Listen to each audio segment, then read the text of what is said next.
Сайн байцгаана уу? Цааш нэг бичлэгэндээ тавтай морил.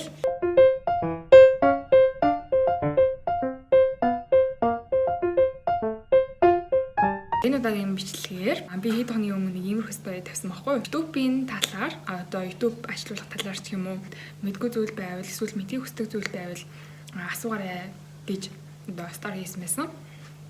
Тэгээд тэрнтэй холбоотой одоо ирсэн асуултанд хариулах одоо Q&A бичлэг байгаа. Тэгээд хэд хэдэн асуулт бас зөндөө авахсан байсан. Ялангуяа одоо гэрэлний талаар эсвэл ямар аппликейшн ашигладаг талаар аюу их авсан байсан. Бичлэгээ бүр хэд их урт болохгүйгээр нэг 15 асуултанд хариулчих гэж бодсон. Би өөрөө уцаараа бичлэг хийдэг. Тийм учраас би дэвтэр дээр энэ асуултуудаа бичээ. Эндээсээ хараад уншиж агаад хариулна. За эхэлцгээе. Бичлэгнийхээ thumbnail-ийг хэрхэн солих вэ гэсэн байна. Thumbnail-ийг солиход бол өөрт чинь эхнээс нь YT Studio гэдэг аппликейшн хэрэгтэй. Тэр аппликейшн руугаа орно. За ороод YouTube дээр ингээд тавьсан эсвэл тавих гэж байгаа бичлэгэн дээр ингээд даарна. Баруун дээд буланд нь ингээд харандааны нэг юм тэмдэг гарч ирдэг хгүй. За тэрэн дээр нь даарна. Тэгэнгүүт зүүн дээд буланд дахиад нэг харандааны яг тэрэн шиг юм харандааны юм таних тэмдэг байгаа. Тэрэн дээр нь бас даарна. Тэгэнгүүт change гэсэн товч гараад ирнэ. Change гэсэн товч дээр дараад тэгээд өөрийнхөө бэлтгэсэн ингээд зурган дээрээ дарна. Дарчаад select гэсэн товч дээр дарна. Дарсныхаа дараа дахиад save гэсэн товч байгаа. За тэрэн дээрээ дарчаар бичлэгний чинь бол thumbnail ингээд солигдож байгаамаа. Description дээр хэрхэн бусад платформ хаягуудынхаа линкийг үлдээх вэ гэсэн байна. За би болохоор Instagram, TikTok, Facebook гурвынхаа линкийг тавьчихдаг. Facebook TikTok хоёр дээр болохоор цаанаас нугасаа copy link гэж байдаг. Тэрэн дээр нь дарчих юм бол таны одоо аккаунт ингээд copy авчдаг. Копидж авсан линкээ description дээр үлдээгчнэ гэсэн үг. За дараагийн асуулт бичлэгээ ямар аппликейшнаар эдитэлдэг вэ гэсэн байна. InShot гэдэг аппликейшнаар эдитэлдэг. Өмнө нь болохоор би VideoLip гэдэг аппликейшн ашигладаг гэсэн юм. Тэгсэн чинь тэр аппликейшн ингээд гацаад яг эхнээс нь ингээд гайгүйсэн заяа. Эхний ингээд хэдэн минут дээр нь тэгснэ ингээд сүүл рүүгээ бүр ингээд эдитлэх тусам гацаад дунд байхгүй болоод тэгэнгүүтээ гацаж одоо гарч орж мураад амар тийм асуудал гараад байсан. Тэгээд би за ер нь бол энэ үнэхээр бүтггүй мэн гэдэг тэр аппликейшн устгаа хайж агаад нэг InShot гэдэг аппликейшн олж авсан байгаа. Яг энэний өмнөх нөгөө 7 хоногийн бичлэгэн дээр нийлээ 4 цагийн бичлэг болсон байхгүй. Тэгээд би тэрийг багасаад 30 минутын хөлөө 20 минутын хөлчлөө болгосон. Тэгээд 4 цагийн бичлэгийг эдитлэхдээ ерөөсөө гацаж ороогүй, одоо гарч ороогүй, ерөөсөө гацаагүй, дуун алга болоогүй, ерөөсөө ямар ч асуудал гараагүй учраас би энэ InShot гэдэг аппликейшнийг бүр илүү хэрэглэх дуртай болсон байгаа. Яаж copyright-гүй бичлэг оруулдаг вэ гэсэн байна. Би бол угаасаа бичлэгнийхээ арт ерөөсөө дуу ашигладаггүй бараг л одоо ялангуяа ингээд зүгээр сууж байгаа бичлэгний арт бол ерөөсөө дуу оруулдаггүй шүү дээ. Тэгээд нэг бол влог эсвэл бүр зайлшгүй тийм дуу оруулах шаардлагатай бичлэг гэж байдаг. Тэр ортол дуу оруулдаг. Цаанаас аппликейшний дууг нь эдэлждэг болохоор ерөөсөө тийм нэг асуудал гардаггүй. Том нэлээ ямар аппликейшнаар эдэлдэг вэ? Ямар хөө байвал зохиох вэ гэсэн байна. Би PixArt гэдэг аппликейшнаар эдэлдэг. Дээрээс нь юм бичихэр бол нэг бол PixArt-ийн текстийг ингээд биччихдэг. Эсвэл Instagram дээр ингээд stories дээр зураг тавьж аваад өөрөө юмаа бичээд тэгээд дараа thumbnail дээрээ тавьдаг байгаа. Ямар байвал зохиох вэ гэсэн байна. Сонирхолтой одоо хүний анхаарлыг татаж чаддаг байвал бас зүгээр гэж бодож байна. Яаж зэгцтэй өөртөө итгэлтэй ярих вэ гэсэн байна. Би энэ асуултанд юусоо хариулт өгч чадахгүй юм байна. Яагаад гэвэл би өөрөө ямар ч тийм зэгцтэй ярьдаггүй. Би өөртөө итгэлтэй ярьж сурахын тулд яриагаа зэгцтэй болгож сурахын тулд өөрийнхөөрөө байж сурахын тулд бичлэг хийж байгаа. Яг өөртөө итгэлтэй ярьж сурчаад энэ асуултанд хариулнаа. Яаж санаагаа олж авдаг вэ гэсэн байна. За би санаагаа яг зарим нь бол өөрөө гаргадаг. За би л нэг 7 илүү 8 бичлэг гэсэн маш тэ. Тэрнийхээ бол 2-оос 3 юм уу 3-оос 4 бол өөрөө гаргасан. Тэгээд ганц хоёрыг манай найзууд гаргаж өгсөн байгаа. Ер нь бол ихэнхийн л би өөрөө бодож байгаад эсвэл хүмүүсийн бичлэгийг хараад нэг иймэрхүү бичлэг гэж болох юм байна гэсэн санаа авдаг. Комментоо яаж нээх вэ гэсэн байна. Бүр ингээд бичлэг тавихаас нь эхлээд комментоо яаж нээдгийг зааж өгье заяа.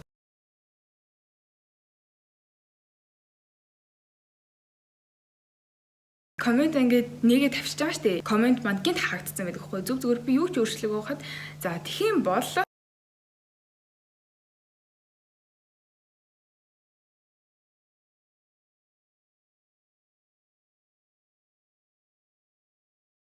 Тэгээд ийм нэг хоёр алхам байгаа. Юу ашиглаж бичлэгээ хийдэг вэ гэсэн байна. Мэдээж утас хамгийн түрүүнд ашигладаг.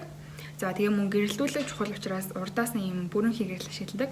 Эхний бичлэгэн дээрээ ч гэсэн хэлчихсэн, харуулж исэн.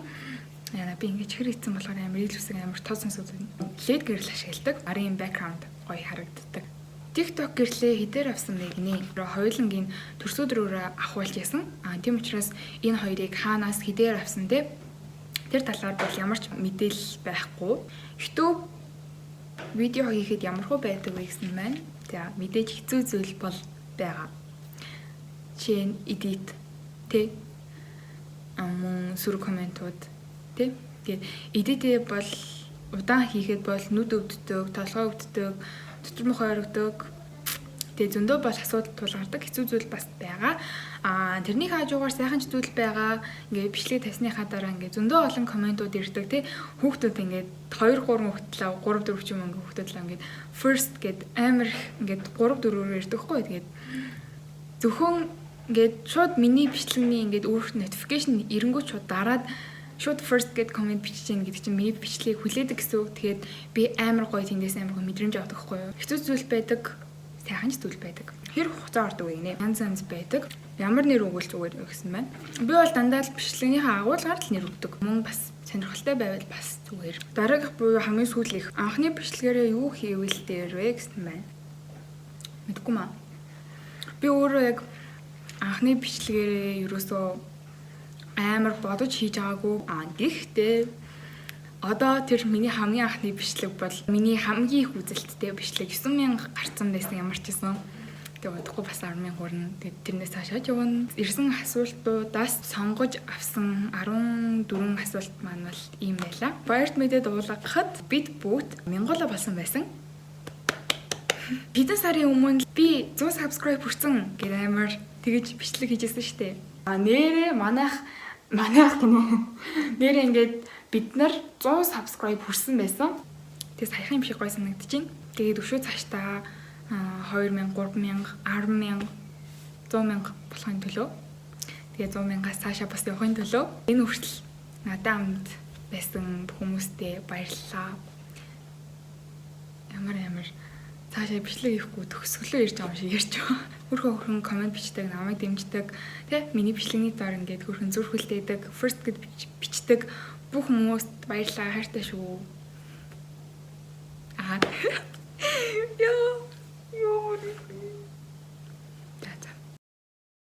За тэгээд энд миний Instagram хаяг харагдаж байна. Michelle Cig BB гэж байгаа. Тэгэхээр Instagram-да ер нь гайгүй идэвхтэй байдаг. Гэтэ бас дандаа зураг хийдгүү ч гэсэн story бол гайгүй хийдэг.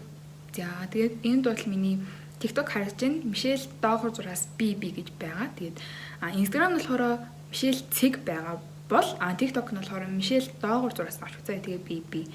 Тэгээд TikTok дээр уг нь гайгүй идэвхтэй гэсэн чинь ойрт жоохон идэвхгүй болоод байгаа. Гэтэ би нэг л өдөр comeback хийж гарч ирнэ. За. Тэгээд энэ удаагийн бичлэг маань энэ хүрээд өндөрлөж байна. Бичлэг маань таалагдсан бол лайк дараад мөн subscribe хийж намайг дэмжээрэй. Мөн subscribe-ийн хажууд жижигхэн хонх товч байгаа. Тэрэн дээр дарах юм бол миний бичлэгийг цаг алдалгүй үзэх болно. Тэгээд дараагийн бичлэг хүртлээр түр баяртай.